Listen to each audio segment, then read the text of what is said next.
여러분 안녕하십니까? 화평성결교회 신만교 원로 목사입니다. 복음은 이념을 초월한다는 주제의 말씀을 잠시 드리겠습니다. 우리나라는 현직 대통령이 계엄을 해서 탄핵당하고 구속되는 초유의 사건이 일어났습니다. 그 폐해를 따지면 이루 헤아릴 수 없을 것입니다. 무엇보다 국론 분열이 심각합니다. 계엄과 탄핵에 대해 찬반이 갈리고 민심이 양분되었습니다. 서로의 다름을 인정하는 민주주의가 위협을 받고 있습니다.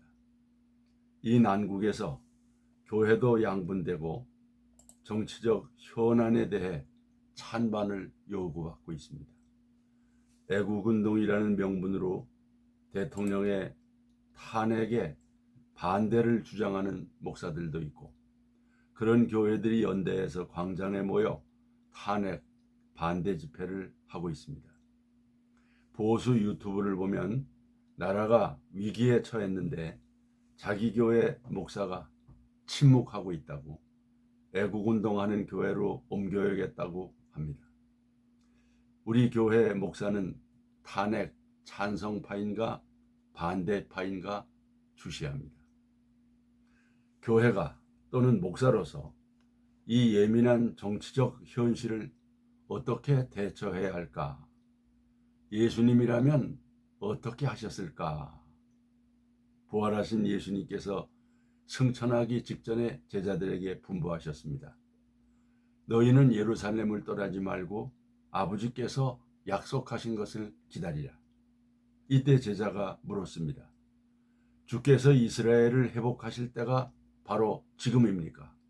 다시 말해, 지금 이스라엘이 로마의 지배 아래서 고통당하고 있는데 언제 메시아 왕국이 도래하고, 언제 세계를 제패하고, 언제 다윗 왕 때와 같은 전성기가 옵니까? 바로 지금입니까?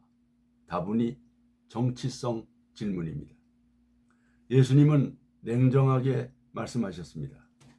때와 시기는 아버지께서 자기 권한에 두셨으니 너희가 알 바 아니요 오직 성령을 받고 내 증인이 되리라. 다시 말해, 그건 너희가 알 바 아니니 그 문제엔 관심을 꺼라. 아버지께서 알아서 하신다. 지금 너희가 관심 가질 일이 있다. 오직 성령을 구하라. 그리고 땅끝까지 내 증인이 되리라. 예수님의 메시지는 분명합니다. 지금은 세상 나라와 정치나 경제적인 문제에 신경 쓸 때가 아니고 오직 성령을 받고 십자가와 부활의 증인이 되어 하나님 나라를 확장하는 일에 관심을 가지라는 겁니다. 천만다행히 제자들은 주님의 분부를 받들어 마가 다락방에 모여 기도하다가 성령 강림을 맞았고, 예수님의 심장 속에 있던 교회가 세워짐으로 사도행전의 새 시대를 열었습니다. 예수님의 12제자의 면면을 보면 정치적 성향이 다 달랐습니다. 친로마파도 있고 반로마파도 있고, 온건한 사람도 있고 과격한 사람도 있고, 보수적인 사람도 있고 진보적인 사람도 있었습니다. 정치 이념과 시국에 대한 견해도 각기 달랐을 것입니다. 초기엔 누가 크냐를 다투기도 하였고 주님 좌우편의 영광을 구하던 제자들이었습니다. 그러나 성령 충만을 체험한 후에는 오직 복음과 하나님 나라에 목숨을 걸었습니다. 각자의 정치 이념과 시국관이 성령 안에서 녹아져서 오로지 복음과 하나님 나라를 전파하는 일에 한마음이 될 수 있었습니다. 복음 때문에 정치 이념을 초월할 수 있었습니다. 안타깝게도 오늘날 정치 이념에 매인 목사들이 많습니다. 극우 극좌적 정치 이념에 매여 정치 선동을 하고 교인들을 애국운동이라는 명분으로 정치 집회에 동원합니다. 애국운동은 하나 되게 하는 성령의 역사라기보다 다툼과 분열을 일으키는 정치 집회입니다. 물론 목사도 민주 시민의 한 사람으로 개인적 정치 신념을 가질 수 있습니다. 그러나 목사라는 공인으로서 교회의 공적 모임이나 강단에서 특정 정파나 정치 이념을 주장하는 것은 신중해야 합니다. 강단에서도 정쟁과 정치 이념을 떠나 공동의 선이요 가치인 자유, 정의, 평화, 인권, 통일을 말할 수 있습니다. 그래서 교회가 독립운동이나 민주화, 동성애 반대의 연대에서 나섰습니다. 복음은 정치 이념을 초월하고 보수도 진보도 초월합니다. 교회가 정치 이념에 매몰되면 복음이 훼손되고 복음을 위해 핏값으로 산 교회를 정치단체로 만들고 그리스도의 몸된 교회를 세속단체로 전락시킵니다. 그것은 곧 교회의 신뢰도 하락을 가져옵니다.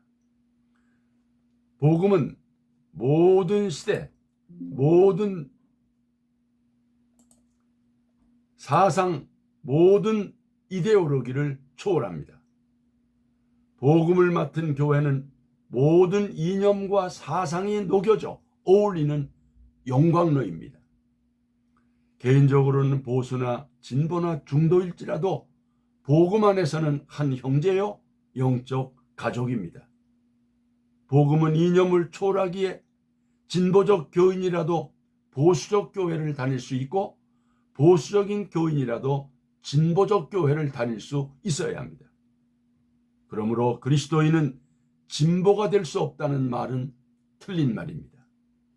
정치 이념이나 정쟁은 그것을 이용해서 권력을 쟁취하려는 정치인들에게 맡겨놓는 것이 좋습니다. 목사로서 영원한 복음을 불완전한 인간의 이데올로기로 대체하려는 시도는 어리석은 일입니다. 목사로서 어떤 정치 이념이 마치 복음인 것처럼 투쟁하듯이 주장하는 것도 어리석은 것입니다.